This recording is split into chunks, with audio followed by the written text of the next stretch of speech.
추석을 전후로 해서 이 열매가 있는 이 가을에 여러분과 함께 열매에 관한 말씀을 요한복음 15장을 중심으로 연속 2주 드렸습니다. 오늘은 그 결론을 맺는 시간을 갖기를 원합니다. 요한복음 15장 8절의 말씀은 그 핵심을 이루고 있습니다. 너희가 열매를 많이 맺으면 내 아버지께서 영광을 받으실 것이고 너희는 내 제자가 되리라 했습니다. 열매는 곧 제자가 되는 표식이고 제자가 되는 증거다, 이렇게 말씀하고 있습니다. 열매를 맺어야만이 하나님께 영광을 돌릴 수 있다, 이렇게 말씀을 해 주십니다. 그런데 열매를 맺지 못하면 제거가 된다.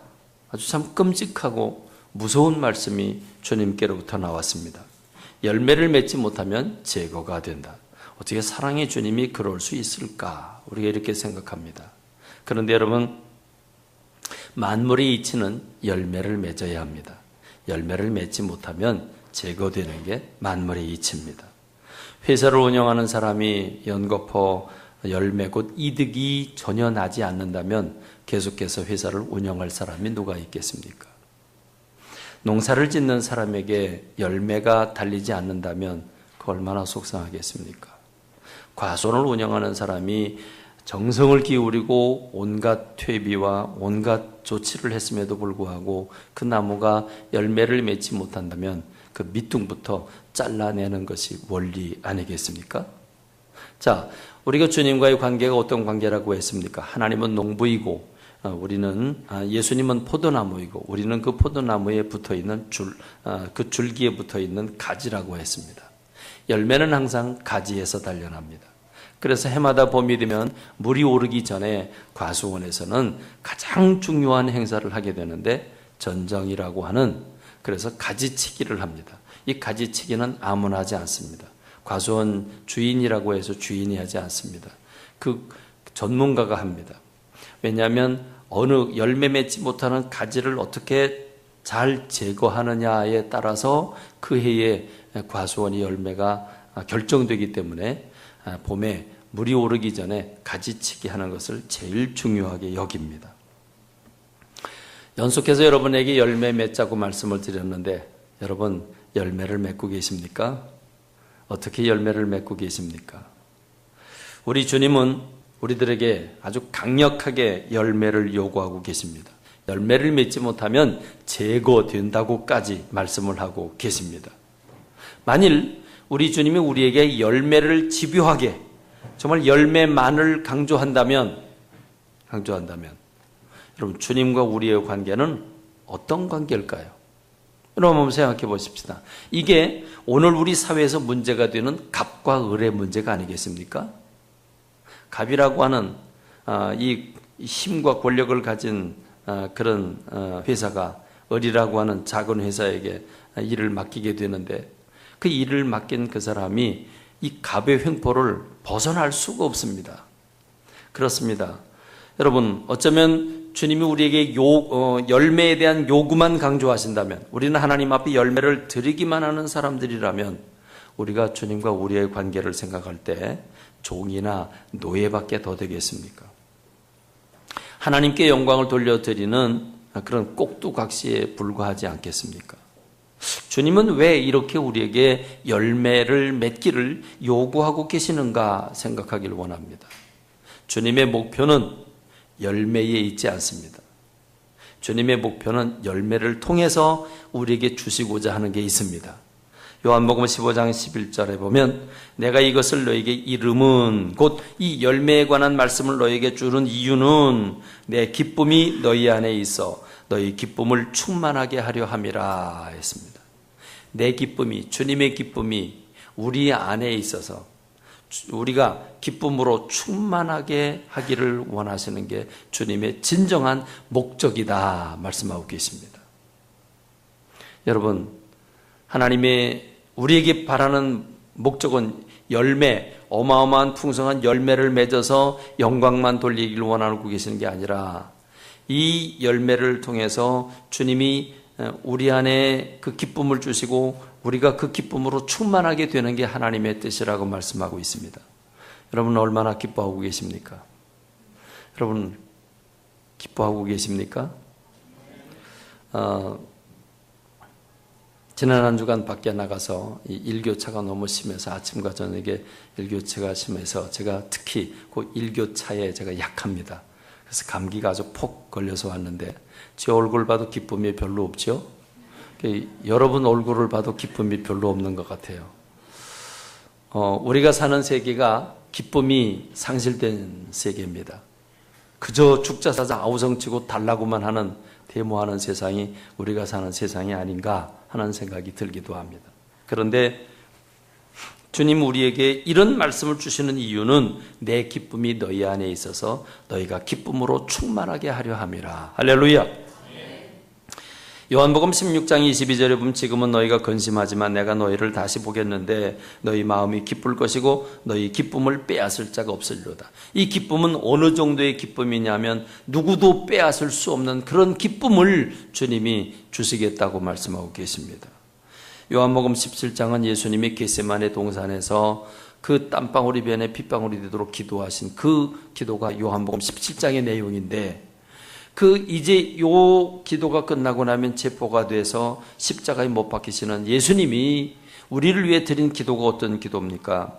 지금 내가 아버지께로 가오니 내가 세상에서 이 말을 하옵는 것은 그들로 내 기쁨을 그들 안에 충만히 가지게 하려 함이니이다. 자, 주님의 소원이 뭡니까? 내가 이 세상에서 이 말을 하옵는 것. 이제 곧 십자가를 지시고 하나님 나라로 올라가실 텐데 여기 이 세상에서 주님 앞에 드리는 기도의 내용이 뭐냐? 내 기쁨을 그들 안에 충만히 가지게 하려 함이라. 할렐루야. 기뻐해야 됩니다. 그게 주님의 뜻대로 사는 겁니다. 우리가 기뻐하지 않으면 주님의 뜻대로 살지 않는 것이고 주님의 바라는 소원이 아니십니다. 기뻐하고 사는 우리가 되길 간절히 소원합니다. 요한복음 15장 16절에 보면 이 열매를 요구하신 목적을 조금 다르게 표현하고 있습니다. 너희가 나를 택한 것이 아니고 내가 너희를 택하여 세웠는데 그 이유는 너희로 가서 열매를 맺게 하고 또 너희 열매가 항상 있게 해서 내 이름으로 아버지께 무엇을 구하든지 다 받게 하려 함이라 했습니다. 그러니까 열매를 맺음으로써 열매가 있음으로써 하나님께 무엇을 구하든지 다 받게 하려 함이라. 이렇게. 그러니까 열매가 하나님이 영광 받으시는 열매, 영광 받으시는 그 자체가 목적이 아니고 우리에게 뭔가 주시고자 하는 하나님의 메시지가 열매를 통해서 주어진다는 것입니다. 자, 그러면 단지 우리가 구하는 기도에 응답하시라고 그래서 우리가 열매를 맺어야 되는가? 그건 아닙니다. 오늘 우리가 읽은 본문의 말씀 요한복음 16장 22절로 24절의 말씀 지금은 너희가 근심하지만 내가 다시 너희를 보리니 너희 마음이 기쁠 것이고 너희 기쁨을 빼앗을 자가 없으리라. 그날엔 너희가 아무것도 내게 묻지 아니하리라. 내가 진실로 진실로 너희에게 이르노니 너희가 무엇이든지 아버지께 구하는 것을 내 이름으로 주시리라. 지금까지는 너희가 내 이름으로 아무것도 구하지 아니하였으나 구하라 그리하면 받으리니 너희 기쁨이 충만하리라. 자, 기도 응답에 관한 내용이 우리가 집을 주십시오, 직장을 주십시오 이런 기도가 아니라 주님의 기쁨이 우리 안에 있어 그 기쁨이 충만하게 하시는 게 기도의 목적이다 이렇게 말씀하고 계십니다.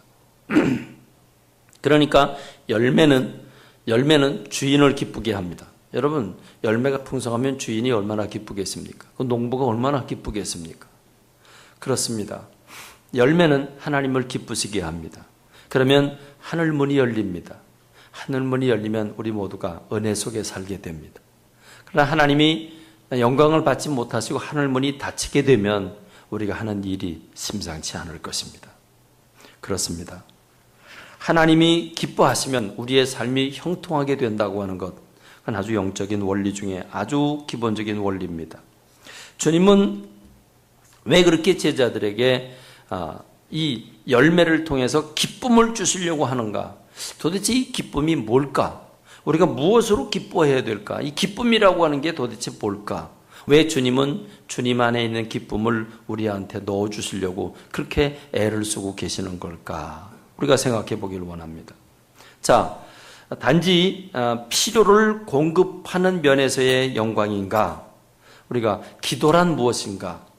왜 기도를 했는데 기쁨이 충만하게 된다고 말하고 있는가? 기도를 하면 뭔가 주님 앞에 무엇을 요청하면 뭔가를 주신다고 말씀하시는데 왜 그런데 기쁨이라고 하는 건 한 가지만 강조하고 계실까 하는 것입니다. 우리가 이 부분을 함께 나누려면 창세기 1장으로 거슬러 올라가야 합니다. 창세기 1장에 보면 하나님께서 인간을 왜 창조하셨는지를 유추할 수 있는 내용이 쭉 나옵니다. 자, 그런데 하나님이 인간을 왜 창조하셨을까라고 하는 질문을 하면 모든 크리스찬들은 거의 대부분 약속한 것처럼 하나님이 영광 받으시려고 창조하셨다 이렇게 대답을 합니다. 그렇죠? 우리를 왜 창조하셨는가? 영광 받기 위해서 창조하셨다 이렇게 대답을 합니다. 또 요한복음 15장 8절에 너희가 열매를 많이 맺으면 하나님께서 영광을 받으실 것이고 내 제자가 된다. 이 말씀을 봐도 그렇구나. 주님이 영광 받으시기 위해서 인간을 창조하셨구나. 이렇게 생각하게 됩니다. 그러나 그것은 정답이 아닙니다. 그건 잘못된 이해입니다.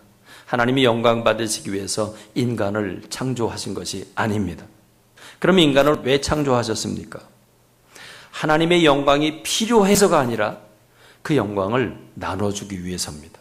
왜냐하면 우리가 하나님께 영광을 돌리지 않아도 하나님의 영광은 스스로 차고 넘치기 때문입니다. 사도행전 17장 25절에 보면 또 무엇이 부족한 것처럼 사람의 손으로 섬김을 받으시는 것이 아니니 이는 만민에게 생명과 호흡과 만물을 친히 주시는 이심이라. 하나님은 어떤 분입니까? 하나님은 창조주이십니다. 전능자이시고 모든 것의 주인이십니다. 그러니까 부귀와 영화도 주님의 것이고 이 세상의 대통령과 모든 권력도 주님의 것이고 땅과 시간도 영원도 하나님의 것입니다. 그런데 모든 것이 하나님의 것인데 하나님이 그런 모든 것들을 주시는 분인데 무엇 때문에 사람의 손으로 섬김을 받으시겠는가 그 말입니다. 그러니까 무엇이 부족한 것처럼 무엇이 부족하기 때문에 그 부분을 채우라고 하나님이 인간을 창조하신 게 아니라고 하는 겁니다. 자, 이 부분을 우리가 어떻게 해석해야 되겠습니까? 창세기 1장에 보면 하나님께서 사람을 지으시고 사람을 첫 번째 만난 자리에서 하나님이 주신 첫 번째 선물이 뭐냐면 복을 주셨다는 겁니다. 하나님이 그들에게 복을 주시며 하나님이 그들에게 이르시되 그랬습니다. 자, 복을 주셨다? 그럼 이 복이라는 게 무엇이겠습니까? 우리가 흔히 말하는 행복인데 왜 하나님은 사람을 만나자마자 사람을 짓자마자 그 눈두꺼이 열려 주님을 쳐다보는 그 순간 하나님이 제일 먼저 사람에게 주신 선물이 뭐냐? 행복이라고 하는 선물을 주셨다는 겁니다. 그러면 행복이라고 하는 것과 주님이 지금 주님 안에 있는 기쁨을 우리에게 주시려고 하는 이 기쁨이라고 하는 것 도대체 어떤 관계가 있는가? 자, 하나님이 영광을 받으신다. 그럼 영광을 받으신다고 하는 이 영광, 하나님의 영광이나 기쁨이나 행복이라고 하는 건 어떤 상관관계가 있을까? 여러분, 창세기 1장에서 가장 많이 나오는 단어가 우주 만물을 지으실 때 하루하루 빛을 창조하시고 만물을 창조하시는 하루하루 주님이 보시기에 좋았더라 그러셨습니다. 특별히 다 마치고 사람을 짓고 난 다음에는 심히 좋았더라 그랬습니다. 여러분이 좋다는 말을 다른 말로 바꾸면 기쁘다는 말입니다. 그렇죠? 좋은 건 기쁜 거죠. 맞죠? 기쁘지 않으면 좋지 않은 겁니다. 그렇죠? 자, 슬픈 건 나쁜 겁니다. 그러니까 하나님 보시기에 좋았더라. 하나님 기뻐하셨다는 겁니다. 자, 하나님이 보시기에 좋았다. 다른 말로 바꾸면 만족한다는 뜻입니다. 편안하고 조화롭고 질서 있고 아름답다는 뜻입니다. 그렇죠? 자, 아름다운 건 좋은 겁니다. 근데 부조화, 이게 뭔가 맞질 않아요. 그럼 좋은 게 아닙니다. 아름답지 못해요. 그럼 좋은 게 아닙니다. 그러니까 하나님 보시기에 좋았다. 더구나 심히 좋았다. 그건 기쁨이 넘치는 상태입니다. 자, 이게 곧 다른 말로 말하면 하나님의 영광을 의미합니다. 영광이라는 게 뭡니까? 영광.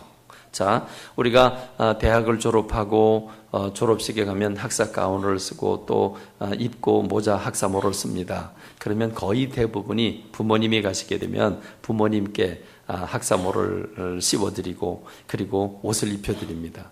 왜 그렇습니까? 이 영광을 부모님께 드린다는 뜻이죠. 부모님의 은혜로 내가 이렇게 대학을 졸업하게 됐다는 거죠.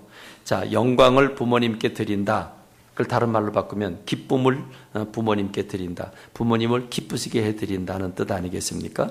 그러니까 영광이라고 하는 단어는 기쁨이라고 하는 단어와 동일합니다. 하나님이 그들에게 복을 주셨다고 그랬는데 행복이라는 게 뭡니까? 행복은 기쁨이 차고 넘치는 상태가 행복 아닙니까? 그렇죠?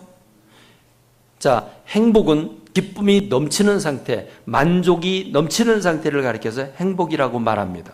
그러면 행복과 기쁨과 영광이라고 하는 단어는 똑같은 단어입니다. 그러니까 하나님이 사람을 지으시고 아담과 하와를 처음 보는 순간 복을 주셨다는 말은 하나님의 영광을 나눠주셨다는 말입니다. 영광을 받으시기 위해서 지은 게 아니고 영광을 주시기 위해서 주님이 우리 인간을 지으셨다는 말입니다. 믿으십니까? 만일에 하나님의 영광이 필요하기 때문에, 하나님의 영광이 부족하기 때문에 그걸 채우기 위해서 주님이 인간을 지으셨다면 인간은 영광을 위한 종이나 노예, 꼭두각시밖에 되지 않을 것입니다. 그렇기 때문에 하나님의 영광이 부족해서가 아니라 넘치는 하나님의 영광을 사람들에게 나눠주기 위해서 주님이 인간을 창조하셨는데, 하나님의 영광이 사람에게 올 때 우리에게는 기쁨이 되고 우리에겐 행복이 된다는 뜻입니다. 할렐루야. 그러므로 우리는 여기서 행복이라고 하는 단어를 좀 더 깊게 생각할 필요가 있습니다. 행복이란 무엇입니까? 오래 살고 부자가 되고 자식이 많고, 여러분 이것이 행복이라고 생각하고 있는데 아니죠. 행복은 소유나 지배나 또는 명예나 높아짐의 의미가 아니라 행복의 본질은 영적인 것이고 행복의 본질은 인격적인 것이라는 것입니다. 그러므로 하나님은 어떤 분입니까? 하나님의 인격의 제1호, 하나님은 거룩하신 분이고 하나님은 공의로우신 분이고, 그러나 또 한편으로 하나님은 사랑의 하나님이십니다. 사랑의 하나님, 하나님의 인격의 1호가 사랑입니다. 그러니까 우리가 하나님께 다가갈 때 하나님 우리를 품어주시고 우리를 사랑해 주십니다. 사랑할 때 인간은 행복을 느낍니다. 사랑과 행복은 다른 단어가 아닙니다. 같은 단어입니다. 여러분, 한 남자가 한 처녀가 한 총각을, 한 총각이 한 처녀를 사랑하게 되면 사랑이라고 하는 한 글자만 들어갔는데 곧 단 한 단어만 개입됐을 뿐인데 삶이 완전히 달라집니다. 특별히 막 흥분이 되고 생각이 달라지고 그게 미치는 거죠. 그렇죠? 그래서 콩깍지가 이렇게 씌인다 그러는데, 콩깍지가 씌운다는 얘기는 다른 말로 바꾸면 미쳤다는 뜻입니다. 사랑하라면 미치는 거예요. 눈이 멀어요. 그렇죠? 판단력을 잃어요. 그래서 부모님이 뭐라고 얘기를 해도 안 들어요. 안 듣는 이유가 미쳐서 안 듣는 거예요. 눈이 멀어서 안 듣는 거예요. 근데 두 사람 관계는 어떤 관계입니까? 사랑하는 두 사람과의 관계는 기쁨이 충만해집니다. 그래서 사랑을 하면 예뻐집니다. 예뻐질 수밖에 없죠. 싸우면 미워져요. 근데 사랑을 하면 예뻐져요. 왜? 사랑할 때 그 가운데 그 마음의 감정이 흥분되고 기쁨과 만족이 차고 넘치기 때문에 그렇습니다. 여러분, 이 기쁨이라는 게 행복할 때 또는 사랑할 때 행복이라고 하는 이 기쁨이라고 하는 개념은 어떤 개념입니까? 딱 한 남자, 딱 한 여자만 사랑할 뿐이에요. 지금 가난해요. 지금 직장도 못 구했어요. 그럼에도 불구하고 이 세상 모든 것을 다 소유한 것과 같은 기쁨이 생겨요. 참 묘한 거죠. 여러분이 사랑을 통해서 얻는 기쁨이라고 하는 것, 더 이상 아무것도 바랄 수 없는, 그냥 요 상태, 요거로 만족할 수 있는 기쁨, 그게 사랑을 통해서 얻는 기쁨 아닙니까? 그 어떤 어려움도 이겨나갈 수 있을 것 같은 그런 기쁨이 지배하고 있습니다. 지금 내가 아끼던 모든 것을 일시에 다 포기하고 다 던질 수 있는, 그럼에도 불구하고 기뻐할 수 있는, 여러분 이게 바로 사랑에 미친 겁니다. 그렇습니다. 아주 묘한 약입니다. 여러분 이건 돈 주고 살 수 있는 게 못 됩니다. 돈이 많다고 잘생겼다고 나 사랑해라 그런다고 사랑하는 게 아니지 않습니까? 그렇습니다. 여러분 이제 우리가 지난 주간까지 여러분에게 2주 동안 연거푸 말씀드린 그 말씀을 정리할 필요가 있습니다. 자, 예수님은 열매를 맺어야 된다고 말씀하셨습니다. 열매를 맺지 않으면 제거해낸다고까지 말씀하셨습니다. 그럼 열매를 맺으려면 어떻게 해야 되겠느냐? 너희가 내게 붙어 있는 것만으로 만족해서는 안 되고 너희가 내 안에 거해라. 그럼 내 안에 거하면 열매를 맺는다. 거한다는 말이 뭐냐? 거한다는 것은 곧 산다는 건데 주님의 말씀이 우리 안에 들어와 손과 발로 실천될 때 많은 열매를 맺을 수 있다 그랬습니다.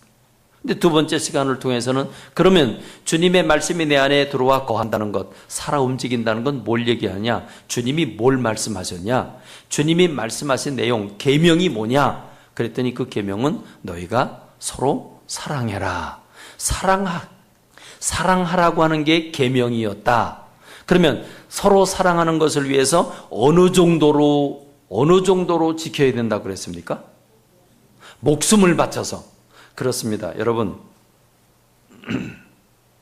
부부가 목숨 바쳐서 사랑하면 안 될 게 뭐가 있겠습니까? 부부가 목숨 바쳐 사랑하면, 근데 우리는 목숨 바쳐 미워하려고 그러고 싸우려고 그러잖아요. 목숨 바쳐 사랑하면 안 될 게 어디 있겠습니까?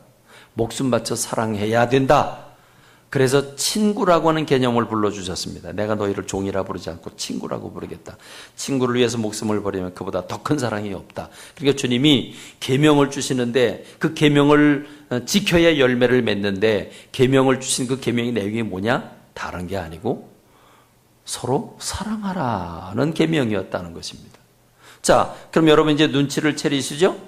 사랑하면 어떻게 되는데요? 사랑하면 어떻게 되는데요? 행복해집니다. 사랑하면 행복해집니다. 그렇죠? 여러분 3층 맞죠? 사랑하면 행복해지죠? 유아실 사랑하면 행복해지죠? 행복해집니다. 묘합니다. 그러면 사랑하라고 하는 계명, 목숨 바쳐서 사랑하라고 한 이유가 뭐냐? 결론은 뭡니까? 너희 행복하라는 것이죠. 그러니까 주님이 이 말씀을 주신 이유가 뭐겠습니까? 내 기쁨이 너희 안에 있어 너희 안에 기쁨이 충만하게 하려 함이라. 기쁨 뭐라고요? 행복할 때 기뻐져요. 아니, 행복한 게 기쁜 거고 기쁜 게 행복한 겁니다. 그렇죠? 그러면 언제 우리가 행복할 수 있습니까? 사랑할 때 행복할 수 있습니다. 자, 그런데 문제가 무엇입니까? 아주 심각한 문제. 지난주에 그 문제를 말씀드렸거든요. 그 문제가 뭐라고 그랬습니까? 우리 성가대. 딴 데 봐요. 저를 봐야지. 서로 사랑해라. 목숨 바쳐서 사랑해라. 그럼 행복해진다. 그게 계명이다. 계명답지 않은 계명이죠. 자, 그런데 문제가 무엇입니까? 죄송한데 모든 사람은 죄인이고 우리 안에 사랑이 없다는 겁니다. 우리 안에 사랑이 없다는 겁니다. 문제는 이겁니다. 여러분, 시기하고 질투하고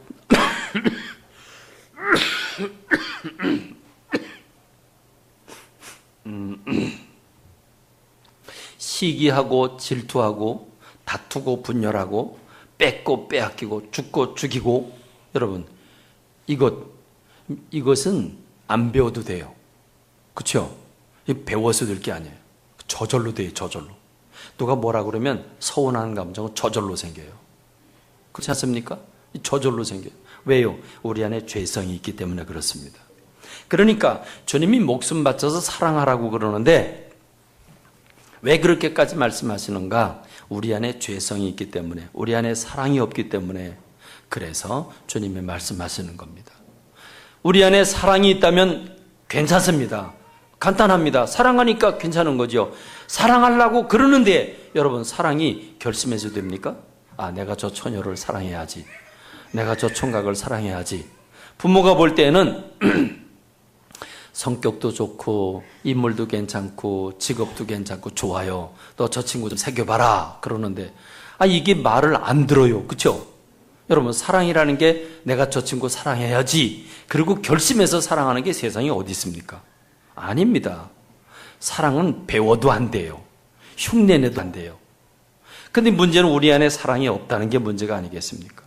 그래서 주님이 우리에게 하신 말씀이 무엇입니까? 오늘 16장은 그 해법을 주시는 게 16장입니다. 16장 12절부터 보면 내가 아직도 너에게 이룰 것이 많다. 가르쳐 줄 게 많은데 지금 내가 얘기해봐야 너희가 감당치 못할 거다. 그러나 진리의 성령이 너희에게 오시면 그가 너희를 모든 진리 가운데로 인도하시겠는데 그가 스스로 말하지 않고 오직 들은 것을 말하며 장래일을 너희에게 알려주실 것이다. 그가 내 영광을 나타내겠는데 내 것을 가지고 너희에게 알리시겠습니다. 조금 있으면 너희가 나를 보지 못하겠고 또 조금 있으면 나를 보리라 그럽니다. 그러니까 제자들이 눈이 동그래가지고 아니 뭔 말씀을 지금 주시는 겁니까? 철학 시간도 아니고 뭡니까? 조금 있으면 나를 못 본다고 그러고 또 조금 있으면 나를 본다고 그러고 뭐 어디 갔다 온다는 겁니까? 뭡니까? 여러분 이건 무슨 말씀입니까? 지금 주님이 주시는 말씀은 주님이 지금 요 장면은 굉장히 중요한 장면입니다. 요한복음 14장부터 16장은 주님 마지막 성만찬을 하시고 난 다음에 가룟 유다는 예수님을 팔려고 나간 상황에서 지금 제자들을 불러 모아놓고 겟세마네 동산의 마지막 피땀 흘려 기도하는 시간 바로 전 마지막 시간입니다. 요 시간이 지나고 나면 겟세마네 동산에 가셔서 기도하시고 체포가 되고 십자가에 달리시는 겁니다. 그래서 주님은 지금 그 자식을 잃는 부모의 심정으로 아주 애절하게 그들을 위로하고 격려하면서 주시는 말씀이 바로 요한복음 14장부터 16장의 말씀입니다. 그러니까 조금 있으면 너희가 나를 못 본다는 얘기는 십자가 지고 하나님 나라로 승천하신다는 얘기고 조금 있다 나를 보게 된다는 얘기는 곧 제자들에게 주님이 성령을 통해서 임재하심으로써 조금 있다가 나를 보게 된다는 말입니다. 주님이 지금 제자들을 떠나지만 그래서 못 보게 되지만 제자들 심령 속에 임재하실 것이기 때문에 성령님을 통해서 임재하실 것이기 때문에 조금 있다 나를 보게 된다고 말씀을 하십니다. 그래서 예수님이 내가 너에게 진실로 이르노니 너희는 곡하고 애통하겠지만 세상은 기뻐하리라. 너희는 근심하겠으나 너희 근심이 도리어 기쁨이 되리라. 여자가 해산하게 되면 그때가 이르렀으므로 근심하지만 아기를 낳으면 세상에 사람 난 기쁨으로 말미암아 그 고통을 다시 기억하지 아니하느니라. 곧 지금 예수님이 십자가를 지시는 걸 가리키는데 지금 제자들이 심정이 예수님을 잃어버리고 무척 괴로워하고 아파하고 슬퍼합니다. 세상 사람들은 예수님 죽였다고 좋아합니다. 자, 그러나 마치 여자가 해산을 할 때 이제 해산 때가 되면 얼마나 근심 걱정이 많습니까? 그러나 그 고통 중에 해산을 하고 나면 그 아이를 얻은 기쁨은 모든 고통을 다 잊어버리게 만들어 놓습니다. 바로 그런 기쁨이 제자들에게 있을 것이라고 말씀해 줍니다. 지금은 너희가 근심하지만 내가 다시 너희를 보리니 너희 마음이 기쁠 것이고 너희 기쁨을 빼앗을 자가 없으리라. 그날엔 너희가 아무것도 내게 묻지 아니하리라. 내가 진실로 너희에게 이르노니 너희가 무엇이든지 아버지께 구하는 것은 내 이름으로 주시리라. 지금까지 너희가 내 이름으로 아무것도 구하지 아니하였으나 구하라 그리하면 받으리니 너희 기쁨이 충만하리라. 여기서 구하라고 한 내용은 집 달라고 기도하라는 게 아니고 취직시켜달라고 기도하라는 게 아니라 바로 우리 주님의 임재를 위해서 기도하라는 거죠. 그래서 주님이 임재하시면 어떻게 된다는 겁니까? 그러면 기쁨이 충만해진다는 말입니다. 자, 성령 충만 받았을 때 우리가 부흥회를 참석하든지 기도원을 가든지 작전 기도를 하든지 금식 기도를 하든지 우리가 주님과 깊은 관계를 통해서 주님이 내 안에 임재하실 때 성령 충만 받을 때 제일 먼저 나타나는 현상은 무엇입니까? 기쁨 아닙니까? 누구도 빼앗을 수 없는 기쁨. 지금 내 상황으로 말하자면 정말 견딜 수 없는 고통과 아픔과 좌절과 실망 속에 있어야 되는데 그것과는 전혀 관계없이 기쁨이 넘칩니다. 누구도 빼앗을 수 없는 기쁨이 내 안에 생깁니다. 이게 바로 주님이 이제 내가 너희들을 떠나지만 나 대신 성령님을 보내줄 텐데 그가 너희 안에 오면 너희가 기쁨이 넘치게 될 것이고 그 성령님이 너희들에게 내가 한 모든 것들을 다 가르쳐 지켜줄 것이라고 말씀하고 있습니다. 할렐루야. 그러므로 주님은 사실은 너에게 새 계명을 준다.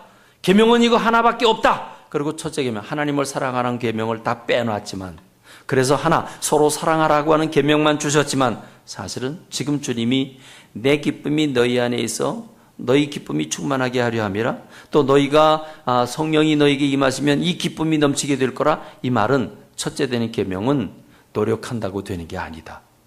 그건 내가 너희 안에 임해서 너에게 줄 때 그때 가능하다, 이 말씀을 주시고 있는 것이니까 결국은 첫째 되는 계명, 둘째 되는 계명을 동시에 지금 주님이 말씀하고 계시는 것입니다. 그렇습니다. 여러분, 제자들은 어떻게 살았습니까? 성령 충만을 받기 전에 제자들의 모습과 성령 충만 받은 다음에 제자들의 모습을 여러분 비교해 보십시오. 예수님을 따르긴 따르는데 성령 충만하지 못할 때 제자들은 어떠했습니까? 갈팡질팡, 오락가락, 우왕좌왕하고 천방지축입니다. 예수님을 모른다고 3번씩이나 부인하질 않아. 예수님은 체포가 되는데 벌거벗고 도망을 가질 않나. 시기와 질투, 누가 높으냐? 예수님은 곧 십자가 지실 텐데 누가 높으냐고 키재기를 하고 있질 않나. 여러분, 그게 제자들의 모습이었습니다. 그런 제자들이 오순절 다락방에서 성령 충만을 받고 나니까 무능한 사람들이 능력자가 됐습니다. 사랑이 없던 사람들이 사랑의 사도들이 되었습니다. 내 마음대로 살던 사람들이 이제는 거꾸로 된 십자가에 못 박혀 그 몸을 맡기는 사람들이 되었습니다. 어떻게 그렇게 바뀌었습니까? 주님이 우리 안에 임재하실 때 가능한 것입니다. 할렐루야, 할렐루야. 오늘 저와 여러분들에게 바라는 주님의 소원은 무엇입니까? 우리가 기뻐하고 주님의 영으로 충만한 것, 그게 바로 주님이 우리에게 요구하시는 것입니다. 그런데 오늘 저와 여러분은 무엇으로 기뻐하고 있습니까? 내가 건강하기 때문에 기뻐한 거 아닙니까? 지금까지 내 건강이 있기 때문에 나는 건강해, 그래서 기뻐하고, 그러다가 어느 날 내가 믿었던 건강을 어느 날 갑자기 턱 쓰러지면 좌절하고 세상 모든 거 잃은 것처럼 그렇게 생각하는 우리들의 모습 아닙니까? 여러분, 우리는 잠시 있다가 없어질 물질이나 세상의 명예, 여러분 이것 때문에 전전긍긍하고 올라가려고 길을 쓰지만, 여러분 따져놓고 보면 우리가 영원히 승진할 수 있습니까? 승진하다가 뭐 해야 돼요? 승진하다가 뭐 해야 돼요? 은퇴해야 돼요. 그 자리를 완전히 내려놓고 내려놓고 나와야 돼요. 그럼 우린 뭐 때문에 승진하죠? 우린 뭐 때문에 승진해요? 다 내려놓으려고 승진하나요? 그렇기 때문에 그렇습니다. 여러분, 인생의 원리가 그렇죠. 25살까지는 생명력이 왕성합니다. 자라납니다. 그러다가 40대까지는 머물러 있습니다. 그러다가 40부터는 하얀 길로 접어듭니다. 그때부터는 쇠하여집니다. 그래서 시력도 무릎도 허리도 오장육부가 여기저기 고장나게 되어 있습니다. 그러니까 건강하게 살다가 무슨 병이 걸렸다 그럼 천하를 잃어버린 것처럼 벌레 씹은 얼굴하고 다니는데, 여러분 이게 무엇입니까?